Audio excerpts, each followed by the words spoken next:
Welcome back to the deep dive. We are about to wade into waters that I think most people spend their entire lives trying to avoid.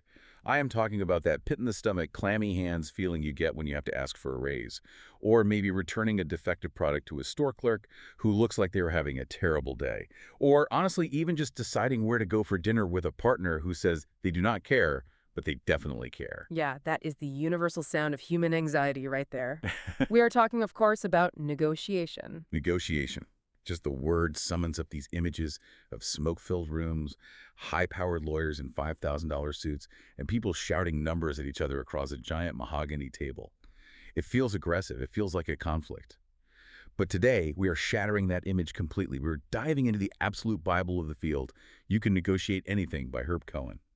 And I have to ask right off the bat, when Cohen says anything, is that just a marketing hook, or does he actually mean literally anything? He means it literally. And this is exactly why this book has stayed in print for over 40 years. Cohen is not writing a manual for diplomats or hostage negotiators, though he has actually done both of those things in his career. He is writing a manual for living.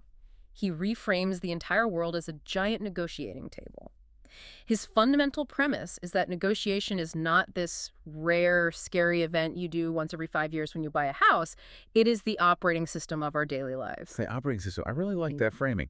Yeah. So if I am trying to get my toddler to eat green beans, that is a negotiation. That is a high-stakes negotiation, Ah, but arguably much harder than a corporate merger. And if I am trying to get a flight upgrade or trying to get my spouse to agree to visit my parents for the holidays. All negotiation. Cohen describes the world as a wilderness. It is chaotic, it is unpredictable, and negotiation is the map. It is the survival guide you use to navigate through that wilderness to get to what he calls the promised land of satisfaction.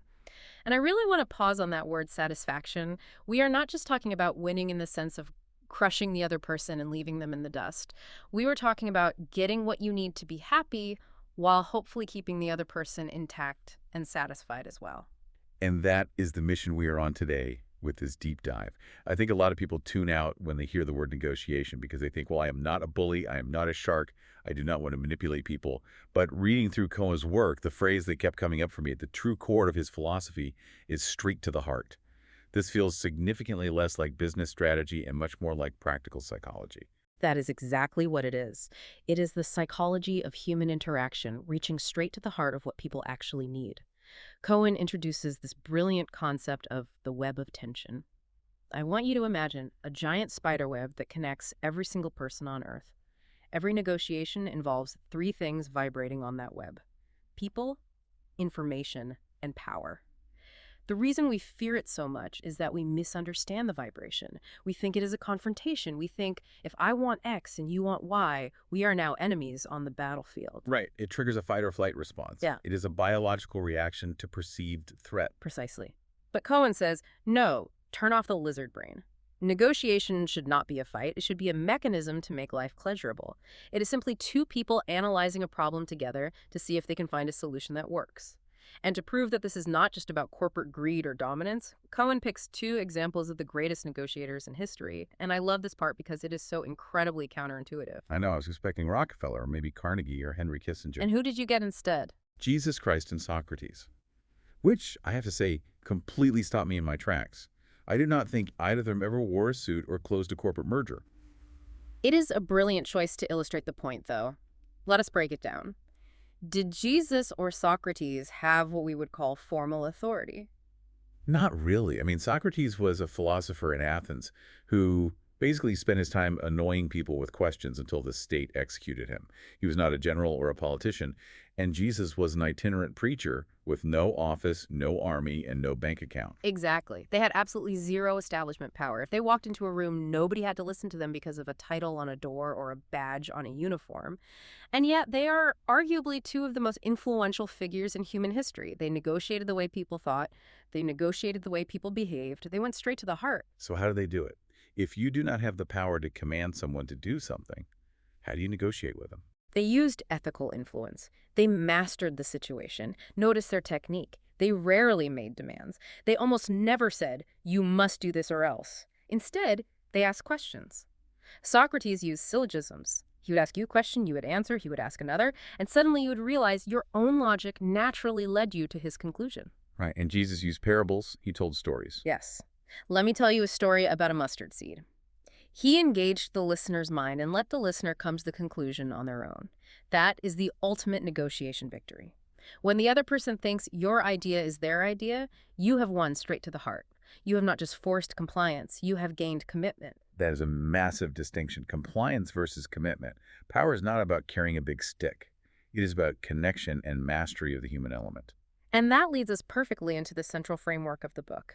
Cohen says that to navigate this wilderness, you need to understand three crucial variables. If you can master these three things, you can handle the toddler, the spouse, the boss, and the car salesman. They are power, time, and information. Okay, let us roll up our sleeves and unpack these. Variable one is power. I have to be honest, even after our discussion about Jesus and Socrates, the word power still makes me a little uncomfortable. It just implies dominance to me. That is a very common reaction. We are conditioned by society to think of power as a dirty word. But Cohen defines it in the most neutral way possible. He says power is simply the capacity to get things done. Think of it like electricity. You can use electricity to light up a hospital and save lives, or you can use it to fry someone in an electric chair. The electricity is not good or bad, it is just energy. So having power does not make you a bad person, it just makes you effective in the world. Exactly. But here's where it gets really trippy. Cohen argues that power in a negotiation is not actually a real tangible thing. It is almost entirely based on perception. He has this quote that I think everyone listening should write down and tape to their bathroom mirror. If you think you have got it, then you have got it. If you think you do not have it, even if you have it, then you do not have it. That sounds like a Jedi mind trick. It is a literal self-fulfilling prophecy. It is. But think about it practically. If you walk into a salary negotiation believing that you are easily replaced, that the company is doing you a massive favor by employing you, and that you have zero other options, how are you going to act in that room? I am going to be meek. I'm going to take whatever they offer me. I'm going to be grateful for the crumbs. Right. Even if, in reality, you are the only person who knows how to run the proprietary software and the company would literally collapse without you. You physically have the power, but because you think you do not, you surrender it entirely. Conversely, if you walk in with no other job offers, but you project absolute confidence saying, I know my value, I know what I bring to the table, you create power out of thin air. He illustrates this beautifully with the Dream House story, which is honestly just painful to read because it is so incredibly relatable. I think everyone has been Smith in this story at some point in their lives. Yeah. Oh, poor Smith. Let us set the scene for the listeners. Smith and his wife are looking for a home. They have been searching for months. Finally, they find one. It is perfect.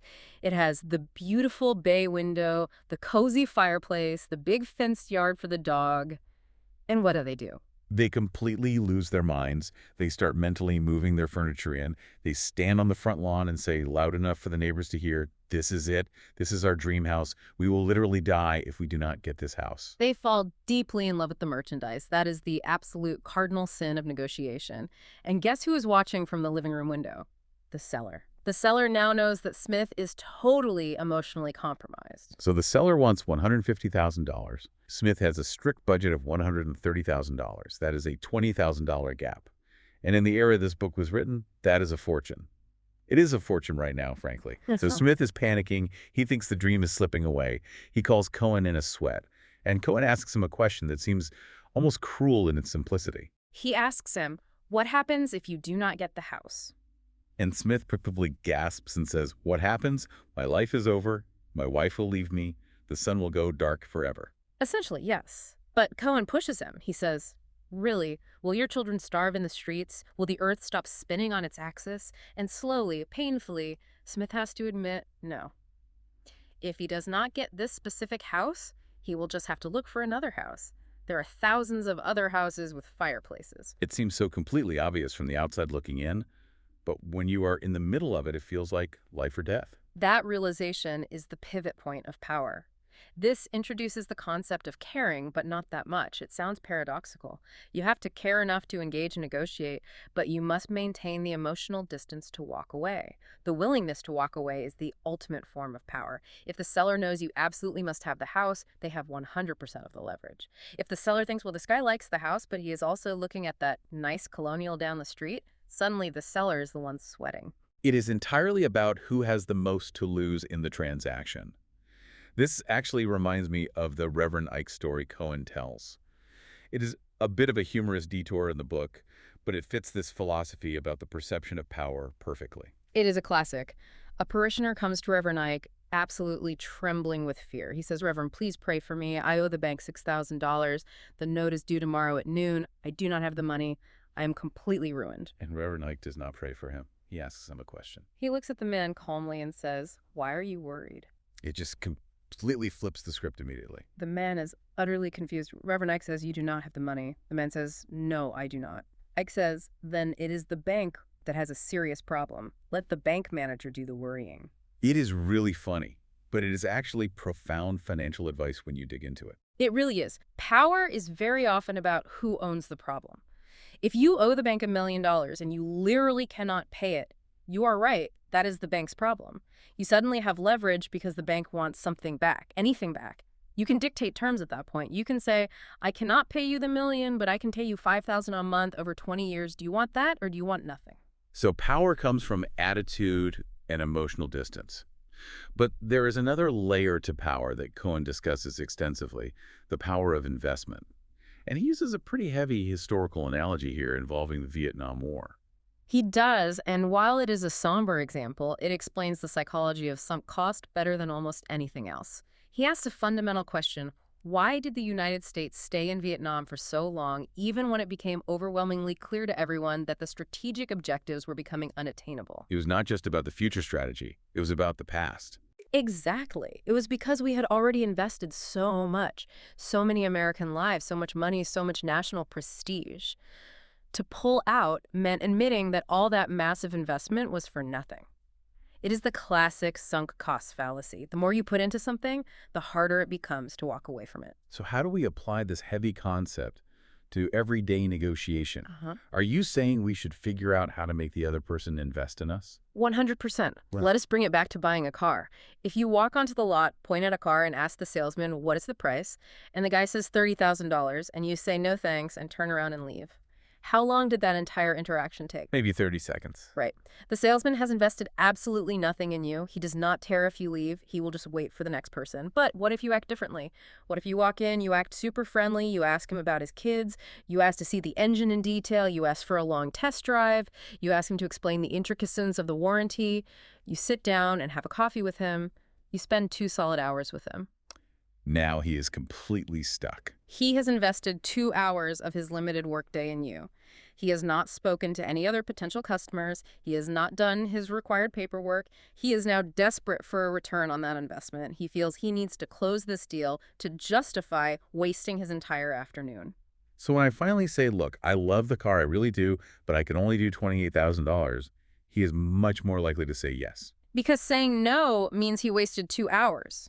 You have successfully used his own investment of time and energy to generate power for yourself. It feels a little devious, honestly, Well, but highly effective. it is only devious if you are not a serious buyer. If you are genuinely looking to buy a car, it is just intelligently leveling the playing field. You are managing the psychological elements of the transaction. Okay, I think that thoroughly wraps up power. Let us move to variable 2, which is time. I have to confess right now, I am an absolute slave to the clock. If I see a deadline, I panic. If a form says due by the 1st of the month, I am stressing out on the 30th of the previous month. Then you are the ideal victim for a Soviet-style negotiator, which we will definitely get to later. Cohen wants you to completely rewire your entire relationship with time. The first thing to truly internalize is that deadlines are rarely fixed in stone. They are variables, and usually they are the product of a previous negotiation themselves. But they feel so incredibly real. You see signs that say, offer expires at 5 p.m. or applications must be received by midnight. It feels absolute. They feel real because they are intentionally presented as absolutes by the other party. But Cohen points out the start and end fallacy. We mistakenly think a negotiation starts when we sit down at the table and ends when we shake hands. But the real process starts weeks before, and the end. Well, let us look at the ultimate, most terrifying deadline of all, April 15th. The dreaded tax day. Cohen does a deep dive on this specific deadline that I think is absolutely brilliant. We all run around like headless chickens on April 14th. We drive madly to the post office at 11:59 p.m. just to get that physical postmark. Why do we do that? Because we are terrified. We think if we miss the deadline by 1 minute, the IR SWAT team is going to kick down our door and drag us away. Right. We fear a physical, catastrophic consequence. But Cohen says, stop. Analyze the actual situation. What realistically happens if you file your tax return on April 20th or even May 1st? I was just assumed I would go to jail. You do not go to jail. It is a civil financial transaction. If you owe the government money and you pay them late, you are simply charged a financial penalty and some interest. Okay, that sounds bad, but not apocalyptic. Now, look closely at that interest rate. Very often, the interest rate charged by the IRS is actually lower than what you would pay on a standard bank loan or a credit card. So, strictly financially speaking, if you are scrambling and stressing to pay your taxes on time because you do not have the cash, you might be entirely missing the point. The government is essentially offering you a low-interest loan. I have never once thought about it that way. I just saw the date on the calendar and went into a blind panic. And here is the real kicker that blows people's minds. What if the government actually owes you money? What if you are due a tax refund? Then I guess there is no penalty. Zero. There is absolutely no penalty whatsoever for filing late if you are owed a refund. You are essentially just letting the government keep your money interest-free for a few more weeks. So why on earth are you rushing? Why are you stressing yourself out? Why are you risking a car accident speeding to the post office at midnight? So the lesson is do not run if the government owes you money. That is the mantra. It is about deeply analyzing the true consequence of the deadline, rather than just blindly obeying an arbitrary date on a calendar. And this directly applies to business deals too, right? If someone sends an email saying, I need an answer by 5 p.m., we should stop and ask ourselves, for what? Exactly. What magically happens at 5:01 p.m.? Usually, absolutely nothing. Usually, they still want to sell you the product or sign the contract just as badly as they did at 4:59. The deadline is very often just a manufactured tactic to force you to act emotionally without thinking critically. It is artificial pressure designed to bypass your logical brain. This beautifully leads into the idea of patience as a primary weapon. Cohen seems to think that the person who has the capacity to wait is almost always the person who wins. Patience is the ultimate power in any negotiation. You have to realize that most significant concessions in any negotiation happen right at the edge of the deadline. It is known as the midnight hour effect. Think about a massive labor strike. Management and the unions sit in rooms and talk for months and absolutely nothing happens. They just stare at each other and posture. Then, the night before the current contract expires, suddenly everyone gets deadly serious. The real deals always get cut at 3 in the morning. So if I am the one sitting there watching the clock, sweating, checking my watch every 5 minutes, I lose. You lose completely.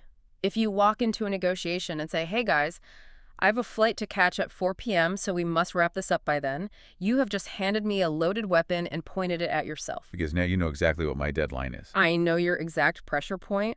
So what will I do? I will just stall. I will talk about the weather. I will offer you another cup of coffee. I will ask for an update on your kids. I will intentionally waste time until 3:55 p.m. Then, with exactly 5 minutes left before you have to leave, I will slide my final offer across the table. It will be a terrible offer for you, but you now have 5 minutes to read it, sign it, or miss your flight. And because of the panic, I will probably just sign it. You probably will. Because the immense pressure of that looming deadline overrides your logical ability to evaluate the deal. So the core lesson here is never, ever reveal your deadline. Never reveal your deadline, and concurrently, always try to figure out theirs, because they definitely have one. Everyone has a boss to report to, a quarterly sales quota to meet, a spouse waiting for them at home for dinner, or a financial target. If you can wait comfortably, and they cannot, you hold the cards. As Cohen puts it so beautifully, do not just do something, stand there. That is fantastic advice for our modern, hyperactive, busybody culture. Do not just do something, stand there. Okay, moving on to the third variable, and this is the one that I think people skip the most often, information. Information is the absolute heart of the matter. It unlocks the entire vault. But the fundamental problem is, as Cohen points out, we usually do not start gathering information until the crisis hits. Right. We wait until the car transmission literally falls out to start looking up car prices. We wait until we are sitting in the boss's office for our annual review to start thinking about industry salary data. And by then, it is way too late. Because once the other side formally knows you are negotiating with them, they immediately claim up. It is what we call the red light phenomenon. Just like when a television camera recording light goes on, People suddenly act completely differently. They get highly defensive. They guard their secrets closely. They start measuring every word. So how do we get around that natural human defensiveness? You gather your information long before the formal event ever takes place. And you get it from everyone except the person you are actually going to be negotiating with. So you mean the secretaries, the janitors, the junior engineer? Exactly. The people who do not have their professional guard up. Cohen gives a great example of trying to sell a product to a large manufacturing company. If you march in and ask the purchasing manager what their exact budget is, they will never tell you. That is literally their job, to hide that financial information from vendors. But what if you happen to talk to the line engineer on the manufacturing floor a week before the meeting? Just striking up a casual chat by the coffee machine. Just a casual, friendly chat. That engineer might complain and say, "Man, we are so desperate for those new parts. If we do not get them in here by the 15th, the entire production line shuts down and corporate heads will roll." Boom. That is absolute gold. Now you know their real deadline. You know their internal pressure points. You know they are secretly desperate. And you only got it because you were not formally negotiating yet. You were just being a friendly human being who was listening. Cohen also brings up the Sears example here, which I think is a brilliant lesson in truly understanding the fundamental nature of the entity you are dealing with. Yeah, the refrigerator story, it really flips your entire perspective on business. So most everyday people think Sears, or really any massive department store, is simply a retailer. They sell fridges, power drills, men's shirts. They make their money by buying items low wholesale and selling them high retail. That seems like the obvious business model. But Cohen deeply analyzes it and realizes, no, that is just the surface illusion. Sears, especially back in the 1980s when he was writing, was actually a massive financial institution. They made a huge chunk of their overall corporate profit from the compounding interest on their store credit cards. They were essentially a bank cleverly disguised as a retail store. So if you walk in there and proudly say, "I will pay cash today if you give me a 10% discount," you think you are being this great, highly desirable customer. Cash is king, right? Yeah, but you are actually actively hurting their core business model. You are taking away their highly lucrative interest income. You are instantly categorized as a low-value customer to them. Understanding that one piece of hidden information changes your entire negotiation strategy. Maybe instead, you negotiate the base price of the fridge way down, but you agree to put the purchase on their high-interest store credit card. So you feed their primary need, which is to issue a loan, in order to get your primary need met, which is the lower upfront price. Exactly. You are seeing the matrix. You are not just staring at the price tag on the appliance. You are looking at the underlying macroeconomic business model of the corporation. Now, speaking of gathering information, we absolutely have to talk about the Columbo method. This is undoubtedly one of my favorite practical takeaways from the entire book. It is an absolute classic, named, of course, after the iconic television detective played by Peter Falk. For our younger listeners who might not know, Columbo was this rumpled, seemingly disorganized detective who always acted completely confused. He wore a dirty trench coat, he constantly forgot things, he always turned around at the door to ask just one more question. He intentionally looked and acted like an idiot. But he was a strategic genius. And Cohen says we should all actively adopt this specific persona in our negotiations. The incredible power of saying, "Please help me, I do not know." But why does acting clueless actually work? Shouldn't we naturally want to act like smart alpha experts? Is not the common advice to fake it until you make it? You would naturally think so. But when you walk in and act like an aggressive expert, you immediately trigger the other person's competitive instinct. Their ego wakes up and goes on high alert. They want to prove they're smarter than you. They get highly defensive. They intentionally hide information to maintain an advantage. But when you actively play the helpless card, When you soften your posture and say, "I'm so sorry, I really do not understand this complex contract. It is just so complicated. Can you please explain it to me like I am a beginner?" You completely disarm them, you bypass their defenses and trigger their teacher instinct or their rescuer instinct. they feel intellectually superior and totally fake. They feel incredibly safe. And because they feel safe and superior, they just start talking. They start explaining things in great detail. They say, "Well, look here, the base price is actually calculated on this raw material cost and that shipping cost." And suddenly, without even realizing it, they are revealing their closely guarded internal cost structure. They're literally handing you the keys to the vault just because you humbly ask them to show you how the lock works. There is a truly great story in the book, about a stereo negotiation that turns into an insurance claim dispute. I think this perfectly illustrates the Columbo method, combined with the sheer power of silence. Oh, the stereo story. It is a masterclass in the art of doing absolutely nothing. So Cohen has some very expensive stereo equipment stolen or perhaps damaged in a fire, and the insurance adjuster comes over to his house to settle the financial claim. Now, Cohen immediately recognizes he has a major problem. Variable 3, information. He severely lacks it. He does not know what the depreciated old gear is actually worth in the market. Right, because if he throws out a number and guesses too high, the expert adjuster just laughs at him and denies it. If he guesses too low, he leaves his own money on the table. He is completely flying blind. So what does a master negotiator do? He plays Columbo. He does nothing. He acts totally helpless.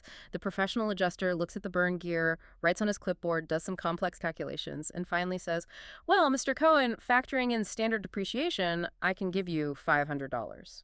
Now, Cohen still does not know if that is a good offer or a terrible offer. So he says, gee, I do not know, and then he completely shuts his mouth. The dreaded silence. The silence is physically excruciating. Human beings absolutely hate dead silence in a conversation.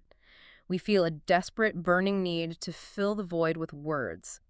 The adjuster immediately interprets Cohen's silence as a stern rejection. He thinks to himself, oh, wow, he is deeply insulted by my lowball offer. So the adjuster actually starts bidding against himself. He says, okay, look, if I stretch the policy limits, I can maybe get you $600. And Cohen responds. He just looks at him softly and says, gee, I really do not know. It is so devastatingly simple. It continues like this for minutes until the sweating adjuster has talked himself all the way up to something like $950. Finally, the adjuster throws his hands up and says, look, $950 is the absolute maximum statutory limit. I literally cannot go a single penny higher. My regional boss will fire me. And that is exactly when you know you have hit the true structural wall. Exactly. Cohen effortlessly found the absolute maximum payout without ever risking throwing out a number himself. He weaponized silence and feigned ignorance as a tactical probe to map the other side's limits. Okay, so we have thoroughly covered power, time, and information. Those are the underlying variables of the physics of negotiation.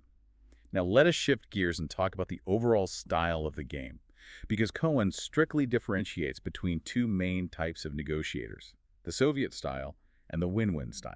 Let us start with the Soviet style. And remember, this book was written right in the middle of the Cold War, so his terminology heavily reflects the geopolitical anxiety of that specific era. But the concept is timeless. It is essentially the classic win-lose model. It is the mindset of winning at all costs, treating everything like a zero-sum battle. Right. This is the person who views every single interaction, no matter how small, as a literal war. Their primary goal is not just to succeed, but to actively crush you, to extract the absolute last bloody dollar from your pocket. What does this actually look like in practice, out in the real world? How do I spot a Soviet negotiator coming at me? Oh, you will know them immediately. They have very specific tells. They always start with wildly extreme initial demands. They literally ask for the moon, hoping to anchor the price ridiculously high. They constantly claim to have limited authority. They would say, oh, I would love to do that, but I have to ask my boss, which is just a tactic to endlessly delay things and frustrate you. They heavily use aggressive emotional tactics, getting visibly angry, threatening to walk out, making personal attacks to make you feel small. And they are incredibly painfully stingy with concessions. If they finally give up an inch, they act like they just heroically donated their left kidney to you. We have all absolutely met this person. It is the stereotypical used car salesman who is yelling, I am taking a massive loss on this deal. I am taking food out of my children's mouths, Yeah. while he is wearing a solid gold Rolex. Exactly. It is pure theater. And the expert warning Cohen gives here is critical. Do not fall for the theater. Spot it for what it is. If you see someone actively deploying these toxic tactics against you, you essentially have three choices. Option one, you just walk away. Life is simply too short to deal with abusive people if you do not strictly have to. Option two, you can choose to fight fire with fire. You can aggressively adopt the Soviet style right back at them. But let me warn you, that is emotionally exhausting. It takes forever, and it almost always permanently destroys whatever relationship you might have had. Which brings us to option 3, the preferred path. Yes. Option 3 is to fundamentally switch the game. Refuse to play by their hostile rules and actively try to pull them into a collaborative win-win scenario. Which perfectly brings us to the holy grail of this entire book, the win-win or collaborative style. And the central defining metaphor here is the pie. The pie metaphor is absolutely critical to understanding modern negotiation. In a win-lose Soviet-style negotiation, people falsely believe the pie is fixed in size. It is a strict zero-sum game. If I manage to get a slightly bigger slice, then by the laws of physics, you must get a smaller slice. But Cohen says the ultimate goal is not to fight over the slices. It is to figure out how to bake a much bigger pie together. Exactly. If we stop fighting and actually work together, maybe we can uncover hidden value and create more total value for both of us. It is not about aggressively fighting over the meager scraps. It is about collaboratively cooking up a massive banquet. He uses the sibling rivalry story to illustrate this, which is brilliant. Mhm. Two kids are viciously fighting over one single piece of leftover cherry pie. They both want the whole thing. It is the oldest conflict resolution trick in the parenting book, isn't it? One child cuts the pie, and the other child gets to choose their piece first. It is so incredibly simple, but let us break down why it actually works psychologically. It works perfectly because it aligns their competing interests by using a fair procedure. The child, who is assigned to cut the pie, desperately wants to make the two pieces as perfectly, mathematically equal as humanly possible. Why? Because he knows that if he makes one piece even slightly bigger, the other kid will immediately snatch the big one, leaving him with the smaller scrap. The process itself forces fairness without requiring a shouting match. It perfectly balances their competing needs. But Cohen points out there is an even higher, better level of win-win, which is not just balancing needs, but actually harmonizing needs. He uses a great football analogy for this. Imagine you have a quarterback and a head coach. The quarterback desperately wants to throw a flashy touchdown pass to win the game. The coach wants to play it safe and kick a field goal. So they are actively fighting on the sidelines. They have a major conflict. And they definitely have a conflict over the means. They're arguing about exactly how to score the points. But we have to ask, do they have a conflict over the ultimate goal? No, they both desperately want to win the football game. Precisely. And this is the exact trap where 99% of real-world negotiations fail. We get entirely stuck furiously arguing about the means, my way versus your way, my procedure versus your procedure. And in the heat of the argument, we completely forget that we actually share the exact same overarching goal. If the quarterback and the coach take a breath and realize they both just want to win, maybe they can collaboratively find a third play that they both agree on. Maybe a trick play, like a fake field goal that turns into a safe pass. So the practical lesson for us is, before you argue, identify the common goal first. State it out loud. Say, we both want this marketing project to succeed, or we both want this family vacation to be relaxing, or we both want this vendor contract to be mutually profitable. Right. By stating the common goal, you fundamentally shift the physical and psychological geometry of the room. You move from being adversaries sitting across a table glaring at each other to becoming partners sitting on the exact same side of the table looking at the shared problem together. Let us get into some advanced techniques, specifically how to take a hostile conflict and actively turn it into this type of collaboration. Cohen talks extensively about how the process itself can meet deep psychological needs. It is not just about what you physically do, but how you make the other person feel while you do it. This brings us right back to the core theme, straight to the heart. Human beings have a massive, fundamental, burning need for dignity, for recognition, for simply being heard and respected. Sometimes, satisfying that deep emotional need is actually way more important to them than the actual money on the table. The Miracle on 54th Street story is just the perfect textbook example of this dynamic in action. So Cohen is walking with a friend in New York City. Right, and the friend suddenly decides he wants to buy a newspaper. He only has a crisp $10 bill, so he marches up to a busy street corner newsstand during the peak of rush hour. The vendor is swamped, stressed out, handing out papers rapidly. The friend slaps down the $10 bill and aggressively demands, "Give me a paper and give me change." And the vendor just absolutely explodes on him. He yells, "I am not a bank. Get out of here. Next customer." The friend comes back to Cohen completely defeated and angry, saying, "What is wrong with this city? That guy is a complete jerk. I just wanted a paper." Cohen smiles and says, "Watch this. Let me show you how it is done." So what exactly does Cohen do differently? He completely changes the emotional process of the transaction. He approaches the newsstand very meekly. He patiently waits for a brief lull in the chaotic crowd. He makes eye contact. He softens his voice and says, "Sir, excuse me, I am a stranger in town and I really have a problem." The classic help me technique makes another appearance. Exactly. He acknowledges the vendor's fundamental humanity first. He explains his predicament politely instead of barking an order. He says, "I really need a paper to find my way, but I only have this $10 bill and I just do not know what to do. And how does the grumpy vendor react? The vendor completely melts. The aggression vanishes. He hands Cohen the newspaper and says, hey, do not worry about it. Take the paper, go find somewhere to get change, and just bring the money back to me later. He extends total trust to a stranger. Why? Why such a radically different outcome?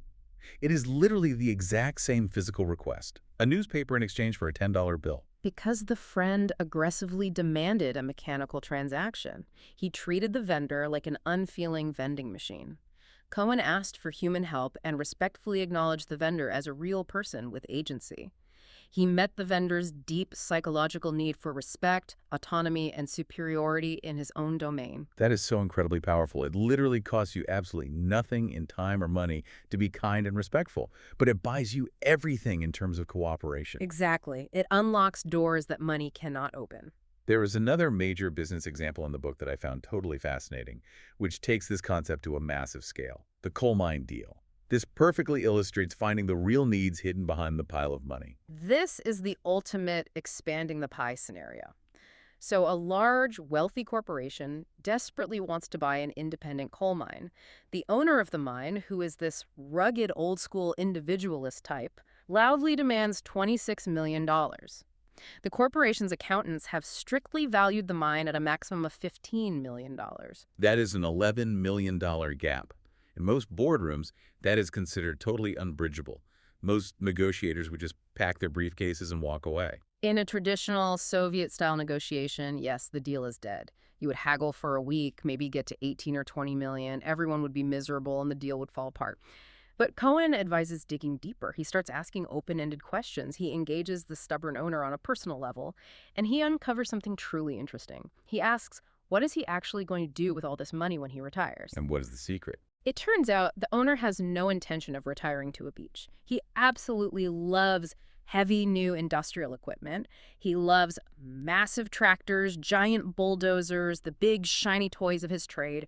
He wants the money so he can go start a brand new high-tech excavation project elsewhere. Okay, but how does knowing his hobby solve an $11 million accounting problem? The corporation gets creative. They say, okay, we cannot give you $26 million in cash, but we will pay you $15 million in pure cash. And we will also deliver to you $11 million worth of brand new top-of-the-line excavation equipment. Okay, so the owner gets his full $26 million in total perceived value.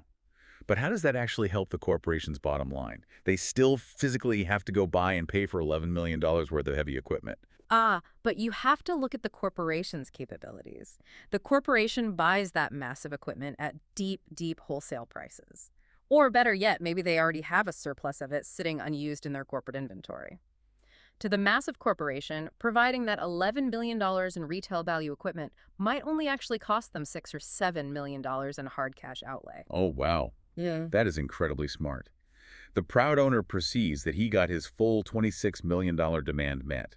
He saves face. But the corporation effectively pays significantly less than that amount in reality. Both sides happily get their magic number. The owner gets his massive pile of cash and his beloved shiny new toys. The corporation gets the strategic coal mine for a net price their accountants can comfortably justify. That is the absolute textbook definition of a win-win collaboration. You solved the intractable numerical problem by looking behind the stated demand to find the real underlying human need. And the beauty is, we can apply this exact same corporate logic to our own daily lives too, specifically with things like employment contracts. This is something a huge number of our listeners constantly ask about. They say, my boss just told me they absolutely cannot pay me more than $50,000. The HR budget cap is strictly fixed. And sadly, most people just stop right there. They slump their shoulders and think, well, that is the hard limit. I guess I am stuck. Cohen says no. Expand the pie. If they literally cannot give you more direct cash because of a rigid budget, what else of value can they give you? He introduces the concept of the list of 25. Right. Cohen tells you to brainstorm a massive list of non-taxable perks and benefits, a leased company car, upgraded health insurance, valuable educational opportunities like the company fully paying for your evening MBA, free legal assistance, a flexible remote work schedule. He even jokingly lists things like demanding 2 extra inches of foam padding under the carpet in your corner office. The extra foam padding is a really funny, absurd detail, but he brilliantly makes his point about perceived value. It creates personal comfort. It has significant psychological value to you, the employee. But here is the critical key, which is exactly similar to the coal mine equipment deal. Providing these specific things very often costs the company significantly less than simply raising your base salary. Because they have corporate discounts, or it Yeah. comes out of a totally different departmental budget, Yeah. and they are often tax advantageous for the employee, right? Exactly. Think about the taxes. If your boss just gives you a straight $5,000 raise, the government immediately swoops in and takes a huge chunk of that in income tax. You might only see $3,000 of it. But if the company pays $5,000 directly for your university tuition, that is often completely tax-free to you. So the actual realized value to you is much higher than the raw cost to the company. That is synergistic negotiation. You are not just fighting a bloody war over the exact same pile of dollars. You are intelligently finding brand new dollars hiding in different creative forms. So the actionable advice is do not ever just narrowly ask for money. Ask for total value. Ask for things that genuinely make your overall life better. More vacation time, a 4-day work week, a significantly better, more prestigious job title, an upgraded workspace, a guaranteed bonus structure based on performance. There are dozens of levers to pull once you stop staring blindly at the base salary number. Let us smoothly transition to part 6 of our outline, which focuses on personalizing the negotiation. This perfectly connects back to our overarching theme of going straight to the heart. Cohen issues a stark warning against allowing yourself to become a statistic. He vividly calls it the Franz Kafka problem. In our massive, modern, highly bureaucratized world, we are constantly being reduced to mere numbers sitting in a giant mainframe computer. You are just account number 4592. You are just a single faceless resume in a towering stack of hundreds of resumes on an HR director's desk. And unfortunately, it is incredibly easy for a bureaucrat to say no to a random number. It is the easiest thing in the world. It takes zero emotional effort to stamp rejected on a piece of paper or hit delete on a cold email. But it is infinitely harder psychologically for a human being to look another flesh and blood human being in the eye and reject them to their face. So the strategic defense against the Kafka problem is simply to be relentlessly human. His golden rule is negotiate on behalf of yourself, representing the institution. Do not just call up the massive credit card company and robotically say, hello, I am calling regarding reference number XYZ. Instead, say, hi, my name is Dave. I have been a loyal customer of yours for 10 long years. And honestly, I'm having a really rough month financially. My kid was sick. I missed work. Can you please help me figure this out? You make them feel your actual pain. You force them to connect with you on a human level. Because even the most rigid IRS collection agent is still a person when they go home.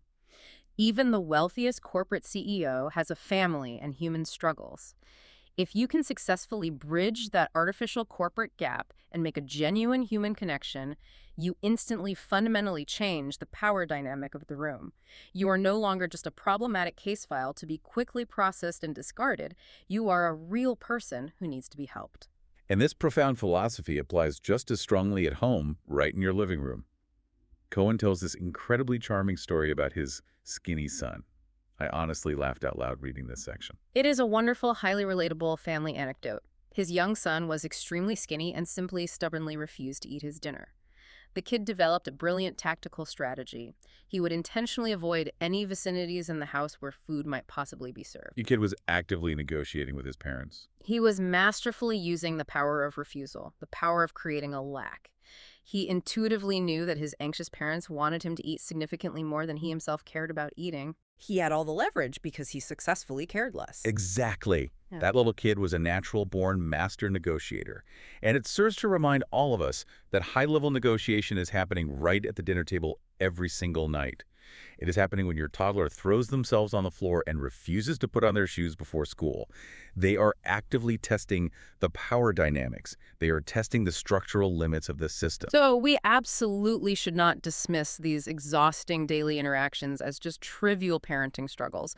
They are literal negotiation training grounds for life. They absolutely are. And think about the approach. If you manage to treat your stubborn children with the exact same win-win respect, you would offer a vital business partner by pausing and trying to deeply understand their real underlying needs. Why do they hate those shoes? Are they physically uncomfortable? Do they just want to feel a sense of independence and choose their own footwear? If you seek to understand, you might easily find a collaborative solution that is not just screaming, "Do it because I said so." Because relying on because I said so usually just leads to a massive tantrum, which is the ultimate lose-lose scenario for everyone involved. Exactly. Nobody wins a tantrum. We have covered an immense amount of ground here today. We have waded from the intricate web of tension all the way down into the depths of a corporate coal mine. Let us try to tightly summarize the key tactical takeaways for our listeners before we hit them with one final lingering thought. I would be happy to. So if you want to build your negotiation toolkit, remember these 5 pillars. Number 1, always thoroughly assess the 3 variables before you open your mouth. Ask yourself, who actually has the power here? Is it real power or just perceived? What is the time pressure? Is that deadline an absolute reality or just an aggressive tactic? And what information do I currently have versus what critical information do I still need to uncover? That is the essential prep work. What is number 2? Number 2 is start early. Realize that the negotiation begins way before the official meeting is ever scheduled. Use the preliminary process stage to build warm relationships and gather intel from the periphery. Number 3, boldly play Columbo. Do not be afraid to swallow your pride and act a little helpless. Saying, "I do not know, can you help me?" is an incredibly powerful phrase that gets the other side to drop their defenses and open their vault. I love the Columbo method. Number 4. Number 4 is relentlessly seek the win-win. Refuse to fight over a fixed zero-sum pie. Look far underneath the angry demands to find the real hidden needs, just like the tractors for the mine owner, so you can creatively expand the pie for everyone. And finally, number 5, always humanize the interaction. Be a real vulnerable person, not just a cold statistic. Connect straight to the heart of the person sitting across from you. That is an incredibly solid, actionable list. But I want to end on a very provocative philosophical thought that Cohen brings up near the end. It is about the fundamental difference between compromise and collaboration. Because honestly, for my entire life, I was taught that compromise was the ultimate moral goal of any conflict. Most well-meaning people do think that. We are taught to be polite and just meet in the middle, but Cohen sternly warns us about this. He says that compromise, by its very definition, means that both sides have to painfully give up something they really wanted. It is essentially a shared misery solution. Right. If I really want to wear my stylish black shoes to the party and you really want me to wear my brown shoes, a compromise is me wearing one black shoe and one brown shoe. Yeah. And I just look like a complete idiot. Exactly. You look ridiculous, and absolutely no one is happy with the outcome. Collaboration, or true win-win negotiation, is doing the hard work to find a creative third solution where both sides walk away fully and completely satisfied. Maybe we go out together and buy a brand new pair of bark maroon shoes that we both absolutely love. So the ultimate lingering question for the listener to ask themselves in every conflict is this. Are you just lazily cutting up a tiny pie, or are you putting in the effort to bake a much bigger one? Are you treating the other person across the table as an enemy combatant to be violently beaten, or as a human partner to be deeply understood? Because as the bold title of the book promises, you can negotiate anything, but you can only achieve that if you choose to treat the negotiation as a genuine human interaction, reaching straight to the heart rather than treating it like a bloody battlefield. I absolutely love that framing. So here is your practical challenge for today, listeners. Try the "help me, I do not know" technique. Just try it once today. Try it with your local barista, try it with an angry customer service rep on the phone, or try it with your spouse over dinner. See what magic happens when you intentionally drop your ego, lower your guard, and genuinely ask another human being for their help. You might be truly shocked at how much the world actually wants to help you get exactly what you want if you just ask the right way. Thanks for taking this massive deep dive with us today. We will see you all next time. Keep negotiating out there.